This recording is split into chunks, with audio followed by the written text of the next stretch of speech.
為有個實力嘅話咧，一拖慢咧就上鬥後幾米前嘅三千米咁啦。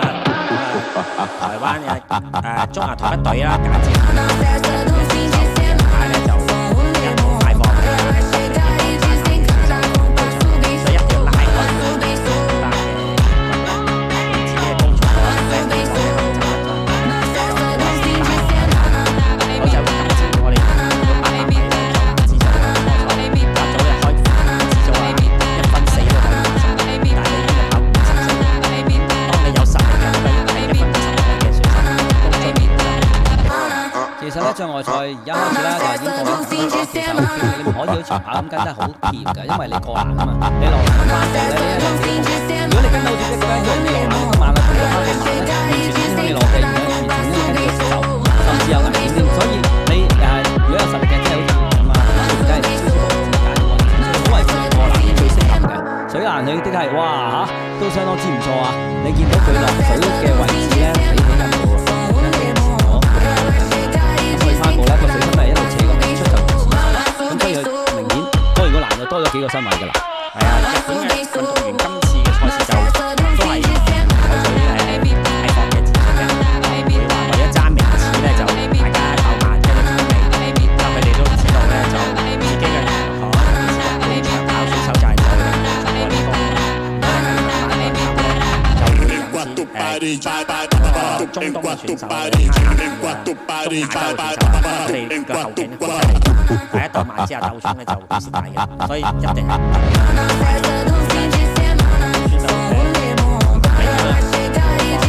咁佢就選擇咧揀欄都會踩一踩，呢個係自由選擇嘅。你踩一隻腳、踩兩隻腳都得嘅，唔踩又得。咁你已經有選擇唔踩，甚至其實你真係撳，即係好似人哋過馬路撳欄杆飛過去都得嘅，唔犯規嘅。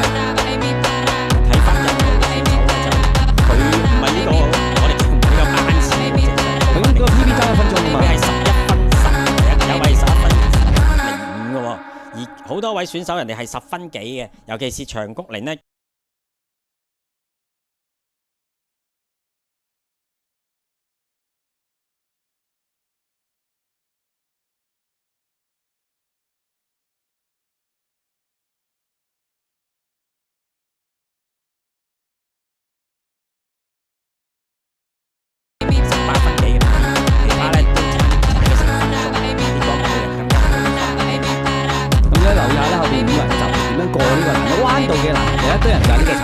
你去到第二線外圍先至過欄落，之後你個波歐咪唔咯，咁你要追翻上，你見嗰個印度運動員咧就要好遠咁啊兜翻過嚟啊！頭先係跟住第二就用佢俾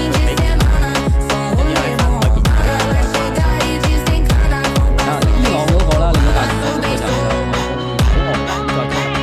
其實你每一個欄你都要兜翻，淨係浪費咗唔單止嗰半你係浪費咗齊。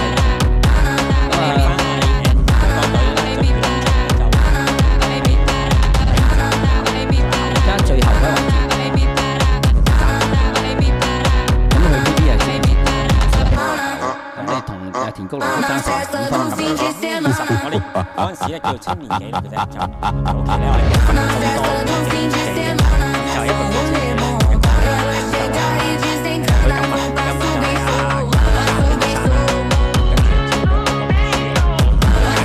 跟住跟住個紀錄係11分28秒54，漸睇翻呢個年度13年嘅啦。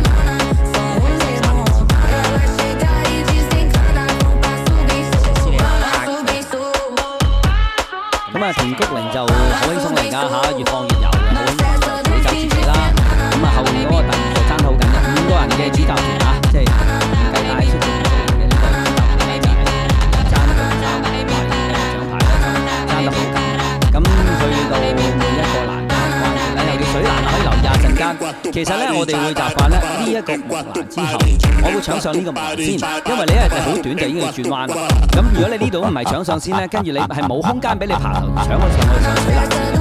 咁你唔係主動上水欄咧，個位置因為出彎之後咧，水欄之後出彎咧，如果你唔係搶咗一個好好嘅落檔位咧，你俾人掉咗外圍過完之後咧，你嗰個波動係更加大，要走翻入嚟咧就會蝕咗好多啊！咁啊睇翻啊，谷鈴就好有前途嘅情況下，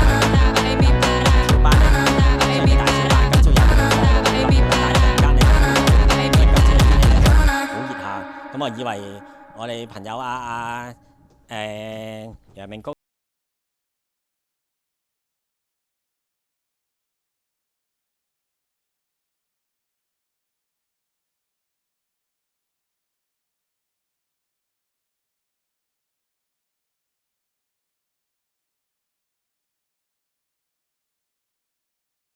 拉翻長少少，伊朗嘅運動員咧就終於咧就搶咗上嚟啦，忍唔住啦，佢係想追上去噶啦。咁明顯嘅，佢已經係加速帶啦，咁啊有韓國運動員跟住佢就上啦。咁睇下佢都係好輕鬆噶啦，應該因為佢全程都冇直接過欄，都係踩欄，即係保持一個輕鬆嘅節奏跑。咁啊，你欣賞係過水欄啦，喺個 pace 嚟講，因為個 PB 係走到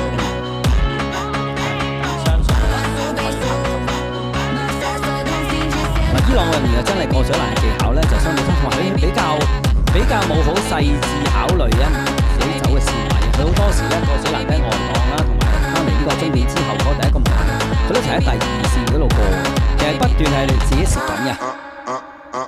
嗱，快咗大半個圈之後咧，佢而家開始有啲體力有啲下降啦。咁啊，韓國運動員後邊個人已經跟貼咗，隨時可以咧捉到佢嘅嚟。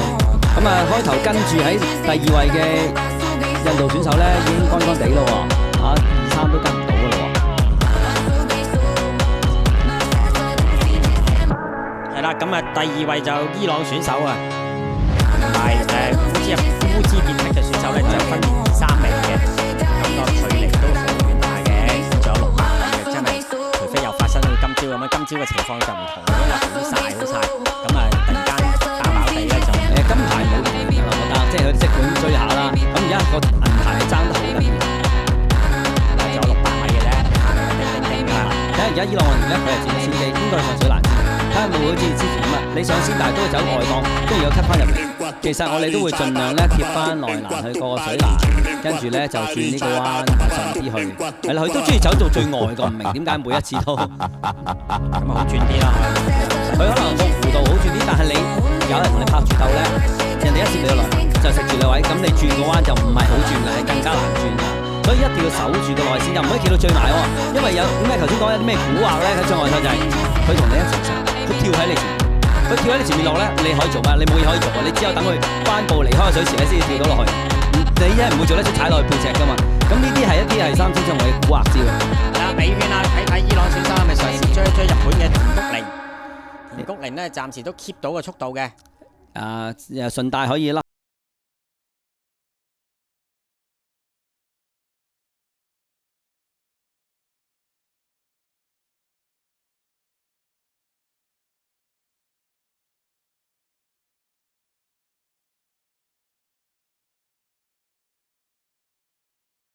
睇下可唔可以再加速？田谷寧咧就到加速啊！呢段走順再加速上呢個水欄，我哋叫少少係衝上去啦，跟住可以引翻遠啲咧，過個水欄好好。上嚟啊！應該就冇乜問題啦。你跳得唔？佢係過個水欄係比較弱㗎，沉咗落去啊！如果唔係啊，沉咗落去咧，仲有追嘅。而家冇啦，大高二低。會唔會叻圈就真？應該就叻唔到嘅，緊嘅叻唔到嘅。係啦，冇問題啦。我哋香港隊冇問題啊！講啊，如果佢過欄好啲嘅水欄，次沉咗落去咧。咪就係，所以呢啲係技術嚟㗎嘛。第三就係你個技術一睇就知道係唔會追到啦。好啦，啱啱就追唔到人撞正，啱啱爭2步冇叻個圈。咁但係金牌又係田谷寧啊！佢嘅嗰就稍為慢啲，反而咧伊朗嘅選手咧就10分29秒20嘅佢嘅 PB 跑會係有機會破。咁而原本個 PB 10分21嘅烏茲別克選手咧就10分26.34啊！就10分37.3都快咗啊！佢最好10分48嘅啫，快咗10幾秒。印度啫嘛，曾經跟過日本選手嘅印度選手咧就睇下我哋香港代表咧有冇機會做到個 PB 啦，11分19。咁即係頭先佢 last lap 嗰陣係10分21秒到啦，即係咁仲分半鐘走到呢一圈咧，就可以 PB。嗰個消耗力係比跑生前係大好多，即係等於我哋叫做跑野外咁嘅辛苦程度嘅。好啦，咁運連衝緊翻嚟啦，睇下袁雅晴可唔可以做到自己嘅個人最佳成績啦。最快過到啊！有機會啊，11分59佢有機會啊。好，衝埋去！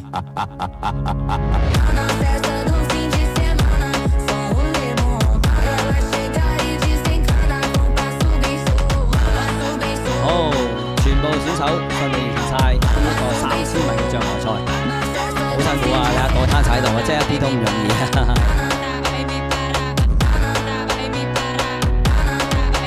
咁啊喺青年組啦，因為 U20就跑3000米啦，無論男女子都係 U18咧係2000嘅，咁啊個難度亦都唔容易。仲有一位聯翻緊嚟啊！